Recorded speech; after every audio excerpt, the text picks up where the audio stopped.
Este programa tem classificação indicativa livre. Domingo é o Dia Mundial em memória das vítimas de acidentes de trânsito. 100 anos em construção. Hoje você vai conhecer o campus Agrárias. Apaixonados pelo xadrez se reúnem para exercitar a mente. Vestibular UFPR. A primeira fase já passou, mas o que esperar para a próxima etapa? Vega Test. A nova tecnologia ajuda nutricionistas a montar dieta específica para cada paciente. Competição de pontes feitas apenas com cola e papel envolve os alunos de Engenharia Civil. O UFPR Notícias começa agora.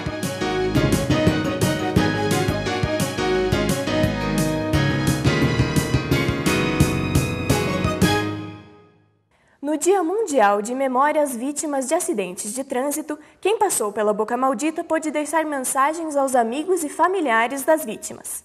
Em 2008, Robson saiu para comemorar o seu aniversário de 21 anos e sofreu um acidente de trânsito. É muito revoltante e hoje estou aqui para homenagear a morte do meu filho. A pessoa que cometeu o crime do meu filho está solto, está dirigindo, está bebendo. A vida para ele continua enquanto a minha vida se acabou-se. Porque essas mortes não podem ser em vão mesmo, que está na hora de dar um basta. Histórias como a de Rosemarie se repetem todos os dias em diversos lugares. No ano de 2010, 40.900 pessoas foram vítimas de acidentes de trânsito no Brasil. Para que esses números diminuam, é preciso conscientizar a população. O Dia em Memória das Vítimas de Acidentes de Trânsito é um evento que está voltado para aprender com o passado, né, aprender com o que aconteceu, para que a gente possa fazer uma homenagem e, ao mesmo tempo, que a gente possa despertar nas pessoas uma nova cultura, uma nova forma de agir, uma nova forma de pensar. O processo de educação das pessoas é fundamental para que a gente possa reduzir, né, o número de acidentes e, por consequência, reduzir a quantidade de mortes em acidentes de trânsito. O tema do Dia Mundial em Memória às Vítimas do Trânsito é Agora é hora para aprender com o passado. Mas Clarice faz um pedido pelo futuro. Graças a Deus não tenho parente, não perdi, né? Nenhum parente, mas a gente sofre, eu também choro bastante, né? Quando vejo. A gente se imagina no lugar dessas famílias, né? E a cada momento tem uma família sendo destruída, né? Pelo trânsito. Eu gostaria, assim, né, que as autoridades acordassem mesmo, sabe? Porque eu acho que estão dormindo, sabe? Que acordassem e que acabassem com a impunidade. Continuando nossa série de reportagens sobre os campos da Universidade Federal do Paraná aqui em Curitiba, vamos conhecer melhor o campus Agrárias. Confira!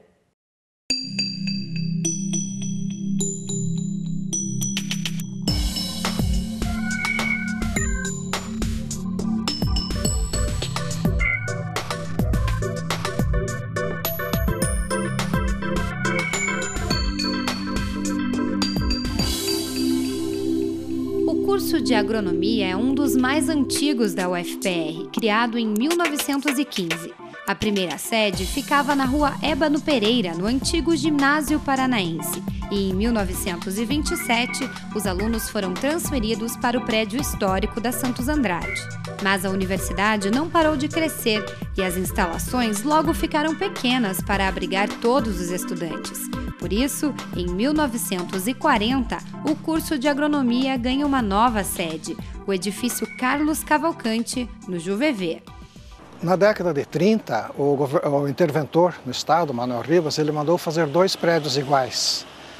Um é o que está é o Sindacta e o outro é o que está atualmente no setor de ciências agrárias da universidade. A ideia dele era que se fizesse uma escola de nível médio para formação, de pessoas, de técnicos de agricultura, porque ele achava que o Brasil já era muito qualificado, já tinha doutores demais. E com o tempo, ele deixou de ser interventor e o crescimento da universidade levou à aquisição de vários outros campi, inclusive esse, que já tendo uma certa tradição na área de agricultura, então foi determinado para as ciências agrárias. O estilo arquitetônico do edifício reflete as tendências da época em que foi construído, em que predominava o Art Deco. É uma tendência que começa na França e que ela se localiza a meio caminho entre o ecletismo, que se fazia anteriormente, e o modernismo, que nessa época já se falava, mas que na verdade só vai chegar mesmo a Curitiba na década de 40. Ao longo dos anos, a universidade criou novos cursos e o Campus Agrárias passou a receber os alunos de Engenharia Agronômica, Engenharia Florestal, Medicina Veterinária, Zootecnia e Engenharia Industrial Madeireira, além de cursos de pós-graduação e o Hospital Veterinário. Em 2006, o Campus Agrárias ganha um novo prédio importantíssimo que foi projetado por um ex-aluno e ex-professor aqui da universidade, o arquiteto Jaime Lerner. Dá para se dizer que esse projeto foi especial de fazer para a universidade? Foi especial porque, primeiro, sou professor da universidade.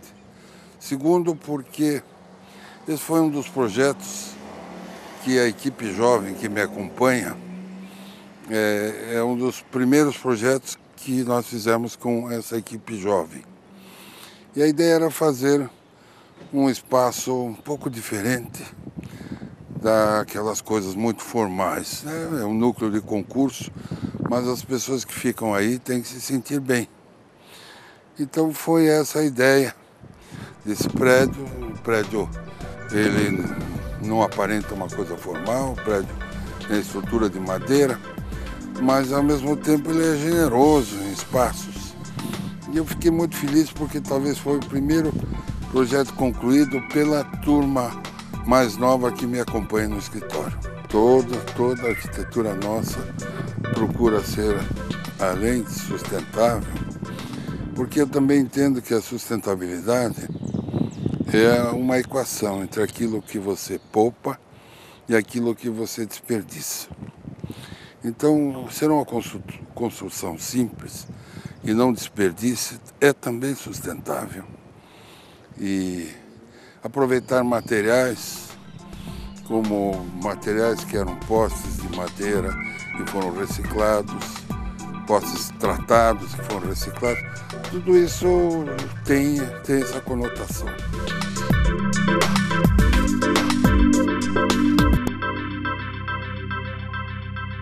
Estudantes de nível superior, médio ou pós-graduação podem se inscrever até o dia 7 de dezembro para a 8ª Bienal da União Nacional dos Estudantes. Trabalhos artísticos e projetos de extensão serão selecionados. A Bienal, que é considerado o maior festival estudantil da América Latina, vai acontecer em Pernambuco entre os dias 22 e 26 de janeiro. O tema será a Volta da Asa Branca, como homenagem ao centenário do músico Luiz Gonzaga. O xadrez é o jogo mais antigo que se tem notícia e até hoje conquista jogadores por todo o mundo. Aprender as estratégias do xadrez exige tempo e dedicação. É por isso que o Clube da Fundação Cultural de Curitiba abre as portas todos os dias para quem estiver interessado no esporte. A gente tem crianças que vêm, no contraturno da escola, né? Quem estuda à tarde vem de manhã e vice-versa. Então tem alunos na faixa de 10 anos, a gente tem alguns, temos muitos adolescentes, né? Por exemplo, o treinamento em xadrez que é feito aqui aos domingos, às 10 horas da manhã, a maioria são adolescentes. Para eu trabalhar com um aluno é fácil porque ele já vem interessado em aprender. Ele já vem para o clube, já busca querendo isso. E na escola isso nem sempre é verdade, né? Um professor vai trabalhar com 30 alunos, por exemplo, muitos não estão interessados em aprender o jogo, né? Então é uma abordagem diferente que tem que ser feita, isso requer do professor uma certa sensibilidade, saber como lidar com isso. O objetivo do clube é disseminar a prática do xadrez e também treinar quem deseja participar de campeonatos. Apesar de parecer difícil, todas as pessoas podem usufruir dos benefícios do xadrez. Atrás do tabuleiro, das pecinhas brancas e pretas, está o desenvolvimento da concentração e da memória. Elisete procurou o esporte para se prevenir de doenças neurodegenerativas, como o Alzheimer. Segundo essa professora de xadrez, esse é o motivo para que grande parte dos praticantes treine toda semana. O xadrez, digamos, ele não vai restaurá-los, mas ele vai melhorar em muitos que nós ainda temos, né? E diminuir a perda. Além de ajudar no raciocínio e na aprendizagem, o xadrez também contribui para a saúde e o bem-estar. A memória está mais ativa, né? Em pouco tempo a gente está conseguindo quase que superar a mestre ali em algumas, dou minhas tacadas. Está indo bem, está indo bem.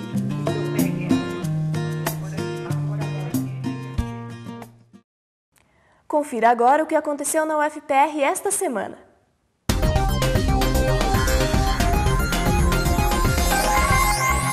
A primeira fase do vestibular da UFPR aconteceu neste domingo. Mais de 50 mil candidatos fizeram a prova de conhecimentos gerais em 33 locais, em Curitiba e Palotina. 11% dos inscritos não compareceram.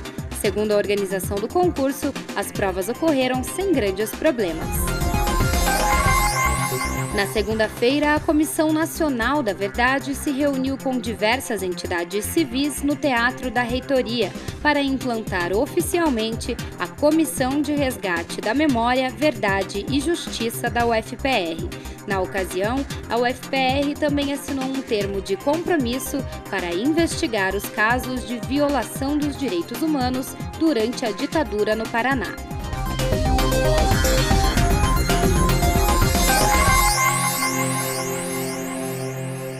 No próximo bloco, vamos conferir o que os vestibulandos podem esperar da segunda fase do vestibular mais concorrido do estado. E você vai conhecer uma competição de pontes de papel. Não saia daí!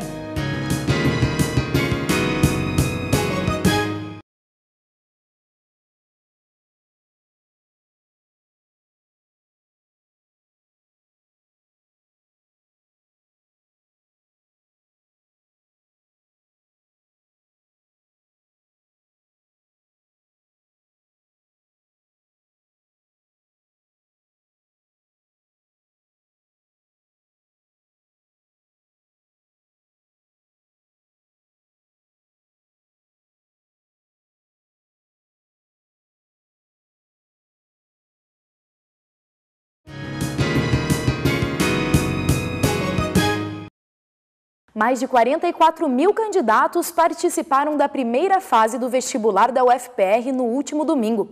Mas a preocupação agora é com a correção das provas e na preparação para a segunda fase do processo. A repórter Maria Eduarda Las foi até o núcleo de concursos mostrar o que os vestibulandos podem esperar. A primeira fase do vestibular 2012-2013 da UFPR já acabou para os vestibulandos, mas aqui no núcleo de concursos da UFPR o trabalho continua. Eu estou hoje com Raul von der Heide, que é coordenador aqui do vestibular deste ano.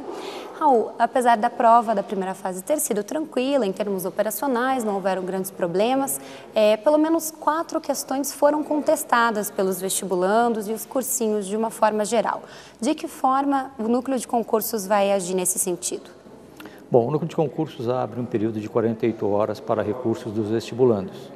Após esse período, nós vamos fazer uma avaliação daquilo que foi considerado e vamos levar também em consideração essas 4 questões que estão sendo contestadas. Numa avaliação preliminar que foi feita, não haveria necessidade de fazer nenhum tipo de mudança em relação a essas questões. Entretanto, após a reunião com a banca que elaborou a prova, nós vamos verificar item a item para ver se procede esse tipo de reclamação e, se for necessário, nós vamos anular uma das questões. Alguma dessas questões tem alguma chance maior de ser anulada ou ainda não se sabe? Das 4 questões contestadas, talvez a que tenha uma chance maior de vir a ser anulada é a questão de matemática. As outras 3, aparentemente, não há razão nenhuma para fazermos qualquer tipo de modificação. Quando e de que forma vai ser divulgado o resultado dessa primeira fase? O resultado deve sair no dia 26 de novembro. Nós estamos antecipando em 4 dias, que a previsão inicial era o dia 30 de novembro, em função da nova legislação da Lei das Cotas, que o governo federal exigiu que a partir desse ano nós tivéssemos que utilizar. Essa questão das cotas também deixou muita gente confusa, Eu queria que o senhor explicasse um pouco melhor como é que vai funcionar para os alunos optarem pelas cotas do governo federal ou da UFPR para a segunda fase. Inicialmente as dúvidas eram nossas de como fazer, agora os candidatos devem estar se preocupando com essa questão. Bom, no dia 26, quando nós divulgarmos o resultado do processo seletivo, convocando os candidatos para a segunda fase, eles terão, a partir do dia 27, a oportunidade de acessar o site do núcleo de concursos e, com a sua senha, eles vão verificar qual é a condição em seu curso.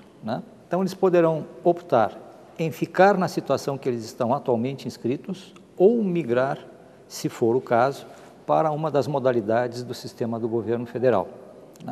Para isso, ele precisa lembrar o seguinte: se ele optar para aquela categoria que envolve a renda inferior a 1,5 salário mínimo per capita, ele precisa comprovar essa situação. A outra situação que ele pode também pensar é que se ele hoje está na concorrência geral, mas ele cursou o ensino médio em escola pública, ele pode optar pela lei federal e ver em que situação ele se enquadra, né? São as duas situações que eu acho que é interessante o candidato dar uma verificada. Então não existe uma fórmula pronta para a pessoa escolher em qual é o melhor caso? Não existe, né?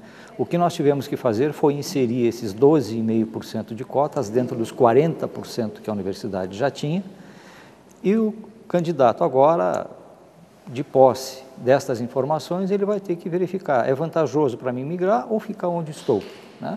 E aí é uma avaliação muito individual que a gente não tem hoje nenhum subsídio de anos anteriores para dar qualquer tipo de informação. Em relação à segunda fase, quantos candidatos, em média, vão passar para a segunda fase e a prova vai ter alguma mudança em relação a anos anteriores? Bom, a segunda fase continua com o mesmo modelo do anterior. Nós temos o primeiro dia que todos os candidatos fazem as provas, né? São entre 14 e 15 mil candidatos que fazem a prova que a gente chama de compreensão e produção de textos, que é a conhecida prova de redação, né? E no segundo dia nós temos aqueles cursos que são exigidas as questões específicas, né? Então, por volta de 9 mil candidatos fazem a prova do segundo dia. Mesmo modelo de anos anteriores? Mesmo modelo de anos anteriores. São 10 questões, né, que devem ser versadas sobre a matéria específica daquele curso que ele está fazendo. Tá certo, Raul, muito obrigada pelas suas informações. Voltamos ao estúdio. O verão está chegando e as academias ficam lotadas de pessoas que querem entrar em forma para a nova estação, não é mesmo? É verdade, mas só os exercícios não são suficientes. É preciso também prestar atenção na alimentação. Existe um teste que detecta o que faz mal ao nosso organismo. Confira. 3 meses atrás, o estudante universitário levava uma vida de sedentarismo. Ele chegou aos 98 quilos. Depois de realizar o VegaTest, um resultado surpreendente. O que mais me impressionou foi a questão que eu estava intoxicado com alumínio. E também a questão de intolerância à lactose, que eu nem imaginava. Foi aí que o jovem de 20 anos decidiu mudar. Na dieta, cortou alimentos e bebidas que o VegaTest mostrou serem incompatíveis. Eu mudei totalmente para alimentos mais saudáveis, frutas, verduras, e cortei aqueles alimentos que faz mal. E foi natural. Em apenas 3 meses, Leonardo perdeu 12 quilos. A dica é fugir dos aditivos químicos. O corante pode trazer hiperatividade, pode diminuir a resistência, tá? Diminui a imunidade. O teste de bioenergia verifica se o paciente tem alergia ou intolerância a alguma dessas substâncias. Cada um desses frascos contém uma solução homeopática, amostras sintéticas de alimentos e minerais indispensáveis ao organismo. A intensidade de corrente medida pelo aparelho oscila de acordo com o grau de sensibilidade ao mineral ou alimento testado, como se os eletrodos comunicassem à máquina o que a bioenergia do corpo acusa ser prejudicial. Essa tecnologia veio desenvolvida na Alemanha com a ajuda dos chineses, né, da medicina chinesa, que é o ponto de acupuntura. Tecnologia alemã, medicina chinesa e cardápio natural. A combinação é a mais indicada para quem sofre de problemas crônicos, como azia, dor de cabeça, má digestão e inflamações. Os resultados da dieta não se restringem ao corpo. Os efeitos também são perceptíveis no estilo de vida. 40 dias no início, depois ou 3 meses, tá? Ou mais ainda. Eliminando esses alimentos, melhora a qualidade, tá? E esse sintoma de dor de cabeça, enxaqueca, dor de barriga. Então, antes era um Leonardo muito preguiçoso, que não conseguia dormir direito. Agora o Leonardo com 12 quilos a menos, que faz atividade física todos os dias, né? Autoestima, então muda muita coisa. O diagnóstico do VegaTest ainda é pouco reconhecido pela medicina comum. No consultório da profissional, serve mais como um ponto de partida e não dispensa uma boa conversa de motivação pessoal. Tem que estar com mente serena, harmonia, amor, fé, tem que ter fé em você mesmo, né? Então, conversar e explicar a cada um por que faz mal. O O Grupo PET de Engenharia Civil da UFPR realizou a segunda competição de pontes de papel. As estruturas parecem frágeis, mas algumas aguentam mais de 20 quilos. 2 folhas de papel cartão, cola e 7 horas de muito trabalho. Esse foi o material que as equipes tiveram para construir pontes. E olha que a competição não é brincadeira. A ideia é projetar essas estruturas a partir de conceitos da engenharia civil. Todas as pontes, ela tem um critério de ser construída em treliça, tem que ser uma ponte treliçada. Além do que eles têm que ter uma organização muito boa e uma criatividade de resolver alguns problemas que só são encontrados lá, por exemplo, falta de papel ou falta de material. Então eles desenvolvem bastante atividades assim que a gente aprende no curso e eles colocam em prática na competição de pontes. Essa é a segunda edição do evento que reúne alunos de engenharia civil. Esse ano, 10 equipes se inscreveram, mas 2 acabaram desistindo porque não conseguiram terminar a montagem dentro do tempo máximo. Pontes construídas pelas equipes são avaliadas pelo critério arquitetônico e também da engenharia civil. Por isso, não basta ser uma ponte criativa e bonita, é preciso suportar peso. Esse é um dos momentos mais esperados pelas equipes, quando o corpo de jurados pesa quantos quilos cada ponte aguenta. Essa, por exemplo, não pesa mais que 300 gramas, mas chegou a suportar 26 quilos. A parte estrutural é testada na hora. Já a avaliação da arquitetura é feita pelos professores. Rodrigo faz parte da equipe que levou o primeiro lugar no critério arquitetônico. E não é para menos, a obra ficou conhecida como Ponte do Olho, por ser parecida com o formato do Museu Oscar Niemeyer. Mas, segundo a própria equipe, a semelhança aconteceu sem querer. A princípio era só exatamente dividir, né, deixar simétrico. Mas como a simetria ela é bastante presente na arquitetura que a gente vê por aí, acabou que coincidiu, ficou até bastante parecida. Mas foi mesmo um acidente, digamos. Além de todo o conhecimento, é preciso ter muita calma e organização na hora de transformar papel e cola em uma ponte resistente. A equipe de Vinícius até ensaiou antes da prova. Teve muito trabalho em equipe, porque até antes da competição, que foi no domingo, na montagem final, a gente se reuniu na sexta-feira, comemos juntos, tal, né, para planejar como que seriam essas 7 horas de montagem final e acabamos virando a noite montando, planejando como seria.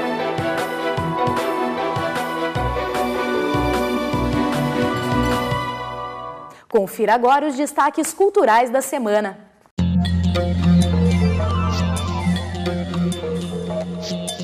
Peça Ruim está em cartaz até o dia 18 de novembro no Espaço Cênico. O espetáculo é sobre o trabalho do polêmico diretor teatral Gerald Thomas e acaba sendo ao mesmo tempo crítica e homenagem ao trabalho dele. Todos os atores dão vida a pessoas que marcaram a carreira do diretor, incluindo ele próprio. Rodrigo Lemos, do projeto Lemoschini, e Arthur e Wonder, das Sabonetes, têm um novo projeto, a Naked Girls and the Aeroplanes, um som folk que agrada ao público pela autenticidade e estilo. Nesta terça-feira, o trio se apresenta no Teatro Paiol às 8 horas da noite.